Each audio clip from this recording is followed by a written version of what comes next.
Okay, so this will be the first video lecture for the second section of class entitled The Beginnings of Western Philosophy on the Trial of Socrates, and we're focusing primarily here on one very, very famous text entitled The Apology of Socrates. This is one of the most famous texts in the history of the philosophical tradition, and it's generally the first kind of text assigned in a philosophy class. And so let's begin with some background on Socrates and his famous trial. He was born a little bit outside of Athens in ancient Greece 2,500 years ago in the year 470 BC. And so this was also around the beginning of the Athenian Golden Age, right, when Athens was the center of intellectual, cultural, and military power in the Greek world. Now, in 399 BC, when Socrates is an old man at 71, the Athenians put him on trial for his life. He is accused of breaking the law against impiety. Now, impiety meant something like unholiness or ungodliness, and his accusers are seeking the death penalty. The jury in the trial consists of 500 fellow Athenians, and they'll choose both the verdict and the penalty if Socrates is convicted. Now, the Athenian law that had criminalized impiety seems to have been very vaguely defined. What we know about the Greek concept of piety is that it meant something like showing reverence for the gods and one's parents and the dead, and also performing the ritual sacrifices in accordance with the city's traditions. There was also very little separation between the political and the religious in ancient Athens. And so being loyal to the city meant being loyal to the gods who protected the city. Impiety, therefore, may have actually conveyed a certain sort of treason. Now, first, Socrates' accusers gave their prosecution speeches, and then after that, Socrates gives his famous defense speech. And it's very powerful, and it's known to us now as the Apology. His defense speech was recorded by Plato, one of Socrates' young students. And the concept, or the word apology in ancient Greek, right, it originally meant defense or justification. Right? Having read Socrates' defense speech, we know that Socrates is anything but apologetic. The defense speech that Socrates gives is not only a defense against the accusations leveled against him, both the new ones and the old ones, but the apology was also Socrates' justification of the philosophical way of life. In this sense, Socrates embodies that philosophical consciousness discussed in the previous lectures. And again, what does this idea of a philosophical consciousness have to do with? Well, it's a way of thinking, a way of perceiving, and a way of existing in the world. Right? The philosophical consciousness is characterized by a skepticism of the assumed or ready-made validity of the world that's on offer. And so it brings against the world a spirit of radical questioning, right? A questioning of the dominant forms of life on offer in the world, questioning the dominant institutions that normalize those forms of life, and a radical questioning of the dominant set of ideas and values that are used to justify those institutions. And so this is what Socrates embodies. All right, let's move on to the formal indictment and the accusers. Socrates had three accusers: Meletus, Anytus, and Lycon. Now, very little is known about Lycon. Anytus, however, was sort of a major player in Athenian politics. He was a war hero and an influential figure in Athenian democracy. But Meletus is the primary accuser, and he's the face of the prosecution.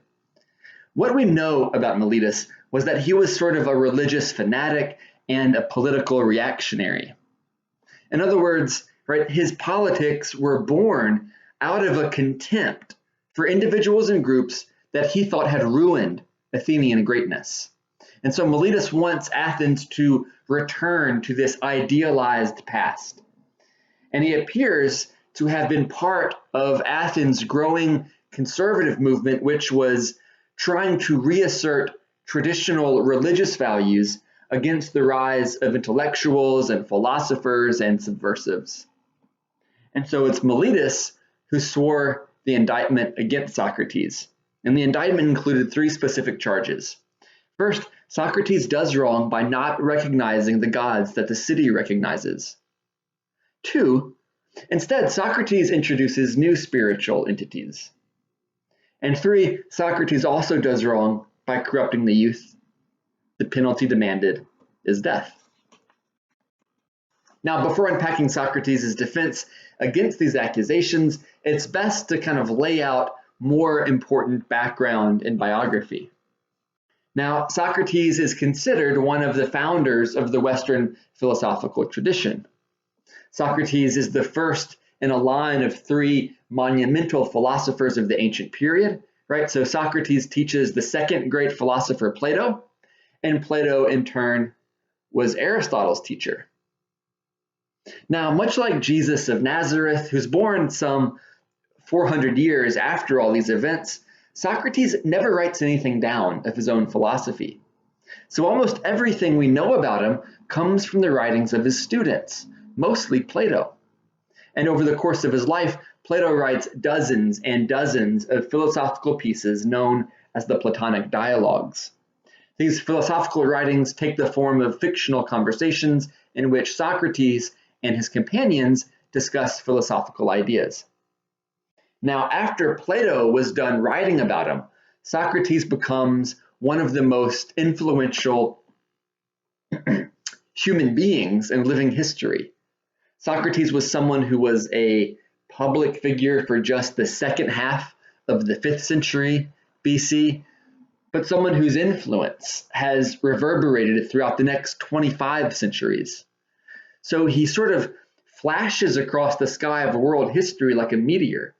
And it's a flash that has captivated generation after generation of thinkers, right, for centuries after centuries. And the admiration and attention that history has given to Socrates rivals that of Jesus, Buddha, and Confucius. All right, so let's turn to the very opening of the defense speech, because the opening itself is really sort of fascinating, right? Socrates very unceremoniously blurts out to the jury, "Whoa, I don't know about you, but I just forgot who I was." That was the effect of my accuser's speeches.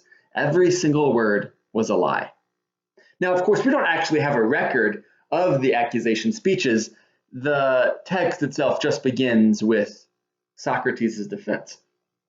All right, but what does Socrates identify as the biggest falsehood told by his accusers? He says that it's when his accusers had said that the jury should be on guard. Socrates will deceive you with the force of his eloquence, right? Socrates thinks that was the biggest falsehood of the entire accusation speeches. And so how does Socrates contradict this? He says, look, I'm not eloquent. You saw that as soon as I opened my mouth. Unless, of course, by the force of eloquence, my accusers mean the force of truth. For I do indeed admit that I am eloquent in that sense, but how my eloquence then is so different from theirs. And so this opening line here, it's subtle, but there's something really fishy going on in Socrates' retort. Right? Socrates is arguing that he is ineloquent, yet he's doing so in the most eloquent way possible. And so Socrates often utilizes this sort of strategic irony. He's always directly and indirectly communicating with his audience. And we see instances of this sort of paradoxical way of speaking. We see instances of this sort of irony throughout his defense, right? Is Socrates eloquent or is he not? Right? Is Socrates wise or is he not? You can see the double kind of meanings of these concepts at play throughout his defense. And so Socrates has achieved a sort of mastery of language. In fact, remember one of the earlier accusations, right? It said that Socrates has this tendency to make the worse argument appear to be the stronger, and the stronger argument appear to be the worse. And so we want to think, well, what's going on here, right, with this accusation against Socrates? And, I have like a close philosopher friend of mine. He has this extraordinary kind of command and mastery over language.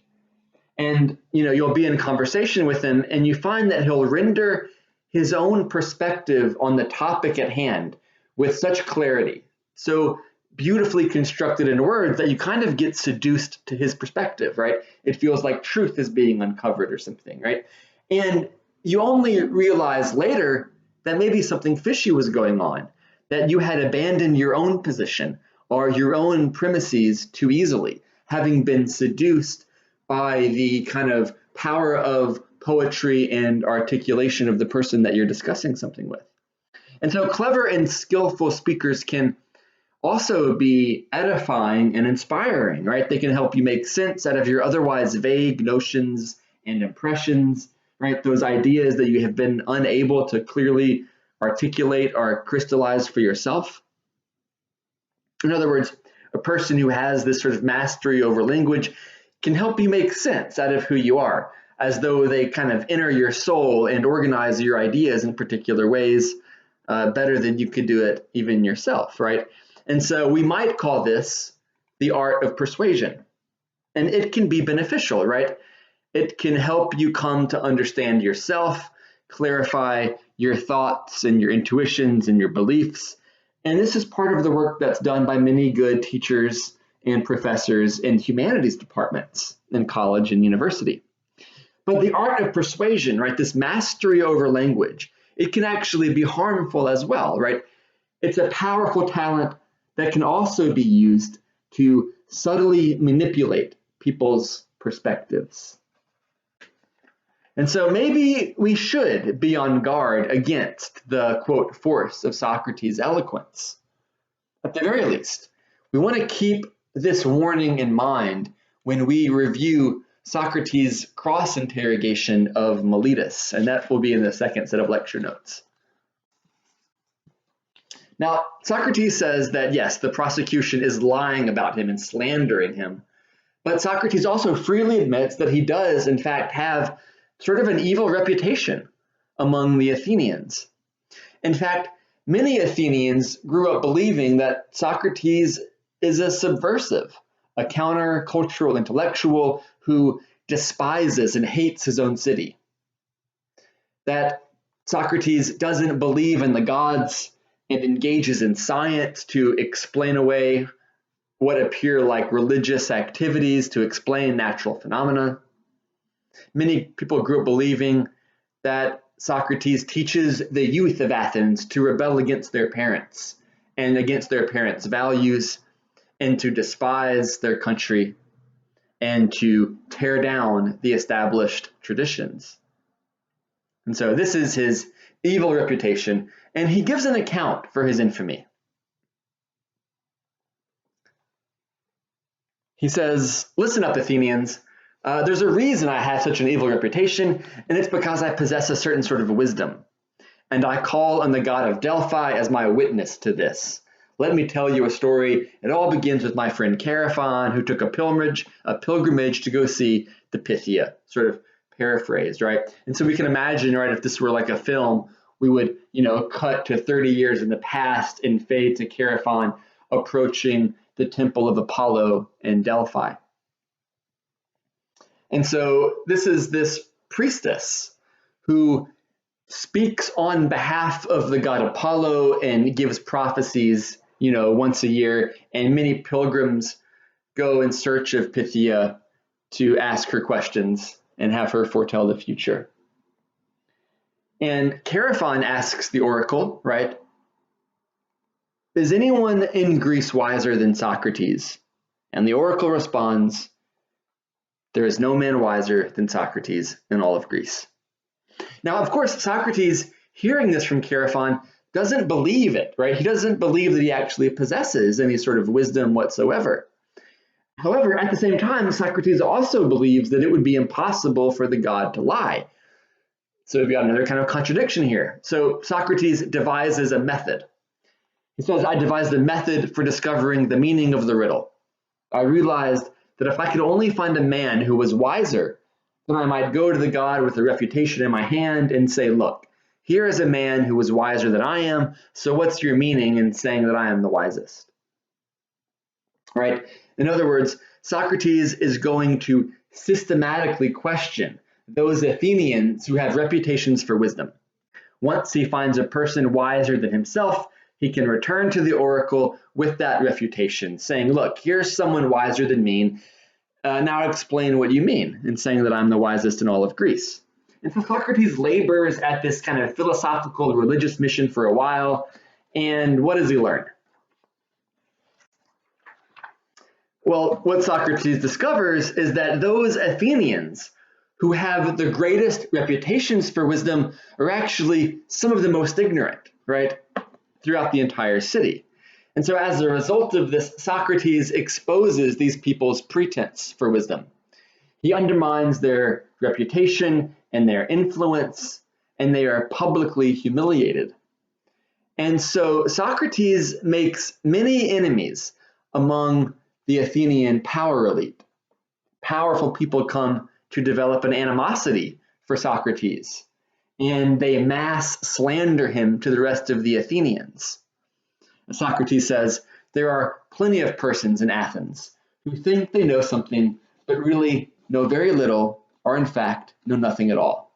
And when these pretentious types are examined, instead of becoming angry with themselves, they become angry with me.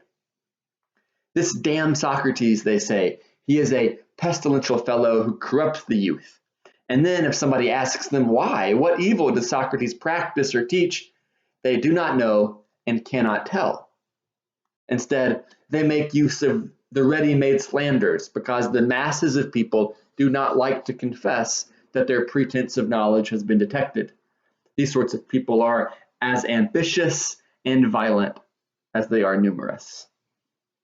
All right, so this is really just the kind of first couple of pages of Socrates' defense speech, right, where he lays out the reasons that he has this horrible reputation for evil in Athens. So we'll stop here, and the second set of lecture notes and a second video lecture will pick up on the details of Socrates' method to interpret the meaning of the oracle's prophecy.